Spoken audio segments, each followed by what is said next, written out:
Hey everybody, this is Izzy here coming to you with my review from Spider-Man Far From Home. I just finished watching the film not too long ago, and it is 2:08 in the morning. I'm going to go ahead and get into the details of this review. Without further ado, let's go ahead and start it.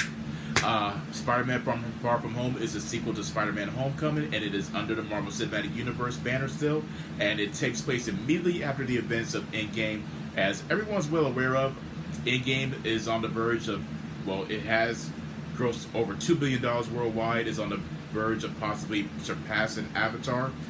Everybody in the world and their mother has watched this film, so I'm going to go ahead and add this this spoiler. If you haven't watched it, to quote Jeremy Jahns, you just obviously didn't care to watch it, so you can't get upset about this spoiler.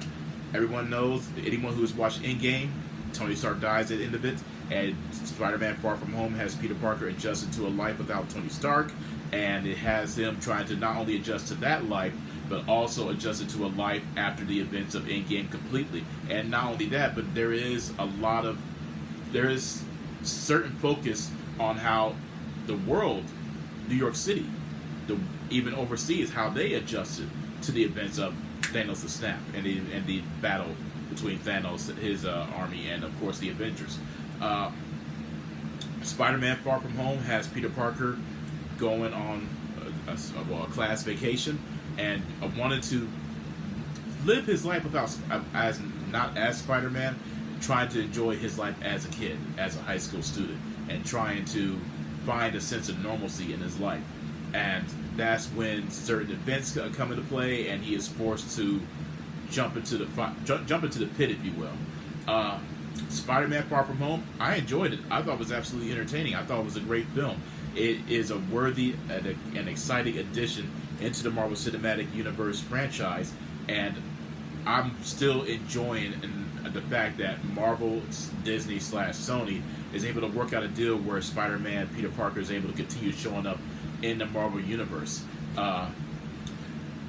This film is very strong in terms of character development.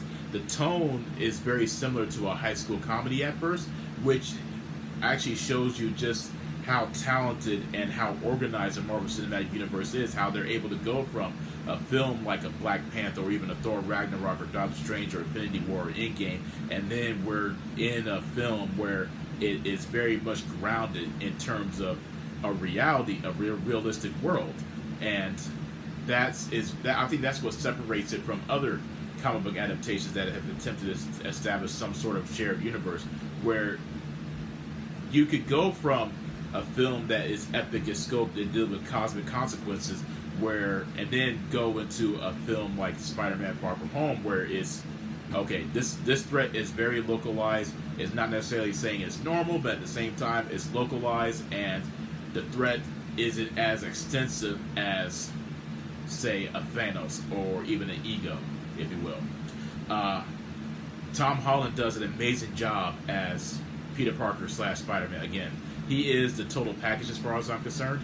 And whenever I've read the Spider-Man comic books, or even watched the animated series, or even the old 1960s animated series that my mom used to buy for me on VHS, I've always envisioned Spider-Man I've always wanted to see more of Spider-Man as a kid, trying to deal with life as a superhero, and also attempted to juggle his real life, his love life, his school life as a kid. That, to me, has always been one of the fascinating elements about the character, and I love that they're focusing on that. And Tom Holland, again, does a fantastic job. Zendaya does a great job as MJ. I know a lot of fans didn't necessarily care for her character in the first film, as they felt she was a little bit too dry, too snarky, too awkward, where they really toned down that aspect of the character, and she comes off more immensely likable compared to the first film. Samuel L. Jackson and Kobe Smulders as Nick Fury and Maria Hill. They have great chemistry with John Fairview as well, and Tom Holland.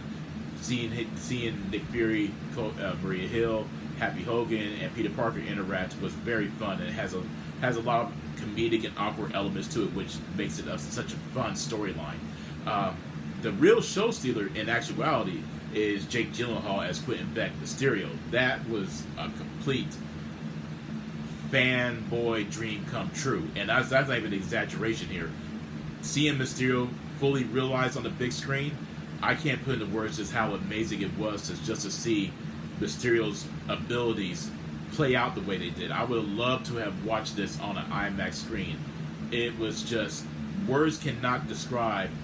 And I've always felt that I've been very great. Not trying to sound arrogant or anything, but I've always felt that I believe that I'm really good at articulating my thoughts when it comes to certain characters and films and stories. But Mysterio, I really cannot put into words just how brilliant and how wonderful the effects were when it comes to capturing what he is able to do. Jake Gyllenhaal does an amazing job. I mean, seriously, he is the show stealer. Not taking anything away from Tom Holland, Samuel Jackson, Kobe Smulders, and John Fairview. Not taking anything away from them at all. They all do an amazing job, but Jake Gyllenhaal just takes the film into another stratosphere, and I don't think it would have been as great as it is if it didn't have Mysterio. That is what separates. That's what really makes it such a great film. If anything, you watch it for anything, seriously, watch it for Mysterio. I am not exaggerating here. I'm not making anything up. When you watch it, you'll see what I'm talking about. Just full blown amazingness. I will say that there is, when it comes to the Marvel Cinematic Universe, there is a little bit of a minor gripe, as many people are well aware of when it comes to my written reviews and even my spoken reviews. One of my minor gripes in terms of the Marvel Cinematic Universe is the fact that they tend to focus too much on the comedy elements rather than allowing the more serious and tense moments to breathe and allow them to grab the viewer and mess with their emotions. They always have to add some sprinkle of comedy in it. Again, I understand that with Spider-Man, Guardians of the Galaxy, Ant-Man, there's obviously going to be more comedy, as those characters are a lot more lighthearted and tend to be more quirky and quippy compared to your Captain America or your Thor or your Doctor Strange or your Black Panther. There's always going to be a place for comedic characters, and I understand that. I just wish that Marvel would not necessarily be afraid of a serious moment taking place. But other than that, again, it's such a minor gripe that I don't feel that it detracted me from enjoying the film, because it really didn't. It's still highly enjoyable and entertaining. There are some cool Easter eggs, especially when it comes to Endgame. There is one particular Easter egg that, again, I'm not going to go into any spoilers as far as that's concerned. You will know it when you see it. It is very amusing, adorable, and awesome as well. Overall, I did enjoy the film. I really did. I thought it captured everything that I've always wanted as far as the Spider-Man film is concerned. Now, when it comes to comparing it with, say, Homecoming, where do I rank it as far as Homecoming is concerned? I have to give Far From Home the slight edge, just because I've always been more embracing and gravitate more towards a character-driven film and story compared to stories or films where it's just one big action extravaganza visual fest after another. Not saying there's anything wrong with that, but at the same time, you have to have character development, and that's what Spider-Man Far From Home does. It develops the character, and we're still emotionally connected with them. And watching Peter still try to come to grips with his place after Endgame was, it's constantly reminding you that this is a 16-year-old kid who is dealing with extensive localized threats, but also just came from dealing with a threat that was complete worldwide and galaxy-wide as well. It's almost as if that he's still completely out of his element, and watching Spider-Man deal with that is a visual treat as well. Again, it's a great film. I do give it a 5 out of 5, 2 thumbs up. I highly recommend it. I hope everybody who goes to watch it, maybe they'll feel the same way, maybe they won't, but I do recommend it, and I feel that is something that you can even take your kids to watch it as well. That's another thing that I want to point out.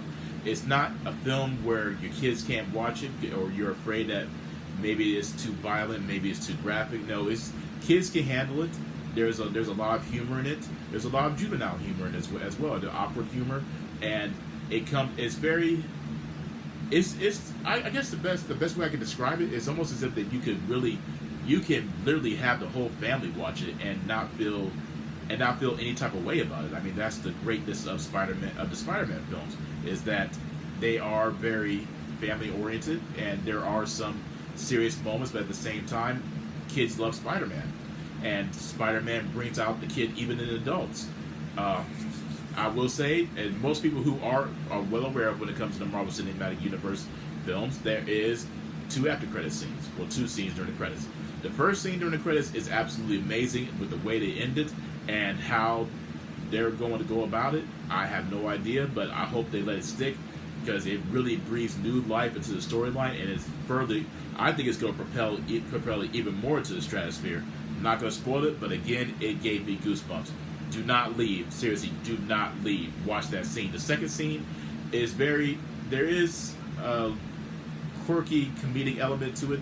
I'm not exactly sure if people are going to get it, but if you do, I'm not going to spoil it, but just let me know what you think, and perhaps when I see that comment, and we can have a discussion about it.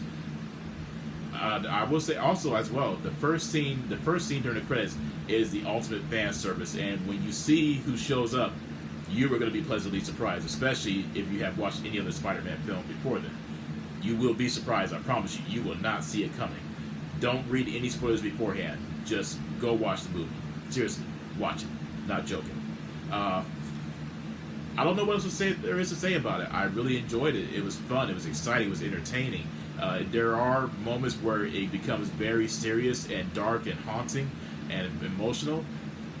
And I really honestly cannot put into words how blown away I am. And it takes a lot to blow me away. There are certain films where, Infinity War blew me away, Endgame blew me away, The Dark Knight blew me away. And I know you're probably thinking, those films I just listed, man, I'd say you just listed quite a few number of films. Yeah, but at the same time, again, it's not, those films, I'm not saying that they came out, one by one. I was just blown away by every single one.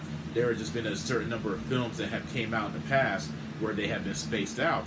And this is another one. I mean, Marvel just keeps knocking it out the park.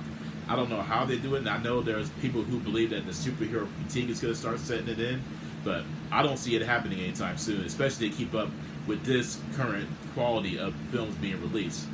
Once again, Spider-Man Far From Home, 2 thumbs up, great visual effects, 5 out of 5, great acting, great storyline, great character development, great visual effects, everything that you could want in a comic book superhero film adaptation. I hope everybody goes to watch it, and then my next review is most likely going to be midsummer, and for sure it will be The Lion King on opening night. Let me know in the YouTube comment section what you thought about the film. Let me know on my Facebook what you thought about it. Hope to hear from you guys soon, and take care, be safe, and I hope everybody has a wonderful 4th of July. Take care. Peace.